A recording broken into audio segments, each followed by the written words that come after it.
आज हम एक ऐसे भजन की बात करने वाले हैं जो वायरल हो चुका है। हम इसकी एक एक परत को खोल कर देखेंगे।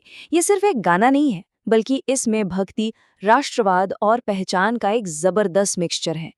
चलिए पता लगाते हैं कि आखिर इसमें ऐसा क्या है जो इसे इतना पॉपुलर बना रहा है। गाने की शुरुआत ही होती है इस लाइन से, बलियों के बलि बजरंग बली। ये एक मंत्र की तरह है जिसे बार बार दोहराया जाता है और जैसे ही कोई इसे सुनता है एक भक्ति का माहौल सा बन जाता है। ये लाइन सीधे सीधे गाने के सेंट्रल फिगर यानी हनुमान जी की जबरदस्त ताकत को स्थापित कर देती है।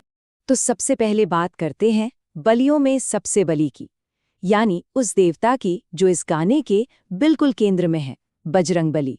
पूरा गाना आप कह सकते हैं उनकी शक्ति पर ही बना है।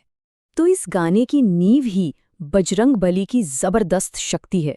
बजरंग बली, जो कि हनुमान जी का ही एक नाम है, उनको यहाँ सिर्फ एक भगवान की तरह नहीं दिखाया गया है, बल्कि बलियों में सबसे बली कहकर, मतलब जो सबसे ज्यादा ताकतवर हैं, उस रूप में उनकी पूजा हो रही है। और ये सिर्फ उनकी शक्ति का गुणगान नहीं है। गाने में रामायण के कुछ बहुत फेमस मोमेंट्स को भी शामिल किया गया है, जैसे ये लाइन, तूने लंका जलाए। ये सीधे सीधे हनुमान जी के उस पुराने काम की याद दिलाती है जो उनकी पावर को अब कह सकते हैं साबित करता है। लेकिन इंटरेस्टिंग बात यह है कि ये गाना सिर्फ एक देवता की पूजा तक ही नहीं रुकता, ये एक तरह का एक सामूहिक आवाहन बन जाता है। अब सवाल ये है कि कैसे? चलिए देखते हैं। ये आवाहन शुरू होता है एक साथ आने की अपील से, सब मिलके गाओ जय श्री राम। यहाँ फोकस अकेले गाने पर नहीं है, बल्कि एक साथ मिलकर गाने पर है। यही चीज इसे एक व्यक्तिगत प्रार्थना से ज्यादा एक सामुदायिक अनुभव बना देती है। और बात यहीं खत्म नहीं होती। अगली ही लाइन में एनर्जी का लेवल और ऊपर चला जाता है। जरा जोर से लगाओ जय श्री राम, मतलब अभी सिर्फ गाने की बात नहीं रही, ये पूरी ताकत से जयकारा लगाने की मांग है। और आखिर में ये गाना पूरी तरह से एक नारे में बदल जाता है, नारे गमत लगाओ जय श्री राम। तो अब ये साफ हो जाता है कि ये सिर्फ मनोरंजन के लिए नहीं है, ये एक संदेश को जोर शोर से फैलाने का एक जरिया भी है। अब आते हैं एक और इंटरेस्टिंग पहलू पर, राष्ट्र, ध्वज और आस्था। इस भजन में भक्ति के साथ साथ राष्ट्रवाद के प्रतीकों को भी बड़ी आसानी से मिला दिया गया है और इससे इसका मतलब और भी गहरा हो जाता है। यहाँ जो पंक्तियां हैं वो एक तरह की कसम जैसी लगती हैं। एक तरफ हैं देशभक्ति की बातें, जैसे देश की शान बढ़ाएंगे और तिरंगा हम लहराएंगे, और ठीक उसी के साथ माथे पर हम अपने लाल निशान लगाएंगे, जैसा एक धार्मिक प्रतीक भी जुड़ जाता है।